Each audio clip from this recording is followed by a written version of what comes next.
Today I'm making my easy tomato cream sauce.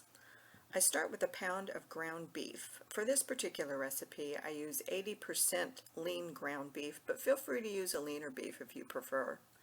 This recipe is really versatile. I use it for my spaghetti sauce, lasagna, even over my spaghetti squash. I'll post more recipes using this sauce, so stay tuned.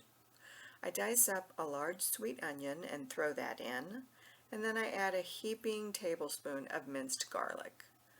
When I use 80% lean beef, I sometimes strain off a little bit of the fat, as I did here.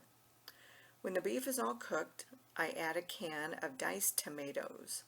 Stir that all together and then add a full jar of your favorite store-bought spaghetti sauce.